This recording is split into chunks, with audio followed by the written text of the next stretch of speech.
एक औरत घबराई हुई नजरों के साथ एक डिब्बा भर नकदी को कूड़ेदान में डाल देती है। उसे पता नहीं होता कि पीछे खड़ा एक आदमी यह सब देख रहा है। जैसे ही वह औरत वहां से निकलती है, तुरंत दो पुलिस वाले पीछे से आ जाते हैं। वे जमीन पर पड़ा वह डिब्बा उठाते हैं, लेकिन पाते हैं कि वह खाली है। यह देखकर वे उस औरत के पीछे दौड़ पड़ते हैं। उनके जाते ही वह आदमी जल्दी से आगे बढ़ता है और कूड़ेदान में से पैसे निकाल लेता है। इससे अनजान औरत भागते हुए सड़क किनारे एक भिखारी को देखती है और तुरंत एक योजना बनाती है। वह तेजी से भिखारी के पास जाती है, खुद पर कूड़ा डाल लेती है और उसकी जैकेट पहनकर भीख मांगने का नाटक करती है। पुलिस वहीं पहुंचती है। औरत एक दिशा की ओर इशारा करती है और पुलिस वहां दौड़ जाती है। जब वे चले जाते हैं तो औरत दौड़कर कूड़ेदान के पास आती है, लेकिन जब वह ढक्कन खोलती है, पैसे गायब होते हैं। तभी वह उस आदमी को पैसे वाला डिब्बा ले जाते हुए देख लेती है। वह पास से गुजर रहे एक बच्चे की साइकिल छीनकर उसका पीछा करती है। जल्द ही वह आदमी अपने घर पहुंचता है और अपनी बीमार बेटी के पास जाता है। वह एक दवा की बोतल निकालता है जिससे वह अपनी बेटी का इलाज करना चाहता है। तभी अचानक दरवाजे पर दस्तक होती है।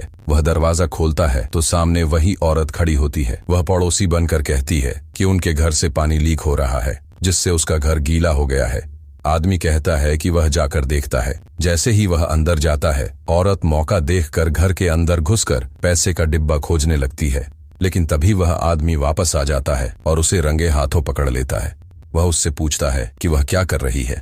औरत अब बहाना बनाना छोड़ देती है और कहती है कि पैसे वापस कर दो। आदमी कहता है कि उसे कुछ नहीं पता और उसे तुरंत जाने को कहता है। औरत इतनी आसानी से हार मानने वाली नहीं थी। वह आदमी की बेटी की दवा की बोतल उठाकर धमकी देती है कि अगर पैसे नहीं दिए तो दवा फेंक देगी। ये सुनकर आदमी घबरा जाता है और कहता है कि दवा मत फेंको। वह डिब्बा निकालकर औरत को दे देता है, लेकिन जब वह डिब्बा खोलती है तो वह फिर से खाली होता है। अब उसे लगता है कि आदमी उसे बेवकूफ बना रहा है। गुस्से में आकर वह दवा को फेंकने ही वाली थी कि तभी दो पुलिस वाले दरवाजे से अंदर आकर औरत को पकड़ लेते हैं। औरत चिल्लाकर कहती है कि पैसे उस आदमी ने ले लिए हैं। असल में जब पुलिस औरत का पीछा कर रही थी, उसी समय वह आदमी पुलिस से मिला और पूरी बात बताई। उसने पुलिस को यह भी बताया कि वह मदद करेगा और औरत को पकड़वाएगा, इसलिए पूरी योजना रची गई थी। पुलिस जाते जाते वह पैसे का थैला वहीं छोड़ देते हैं। आदमी उन्हें रोककर कहता है कि आप पैसे भूल गए हैं, लेकिन पुलिस कहती है हमें नहीं पता आप किस पैसे की बात कर रहे हैं, क्योंकि वह पैसा जो औरत ने चुराया था, पुलिस ने उसे नाले में बहा दिया था। अब वह पैसा किसी का नहीं रहा, शायद वह पैसा अब तुम्हारा है। यह सुनकर आदमी एक पल को अपनी बीमार बेटी को देखता है और सब कुछ समझ जाता है।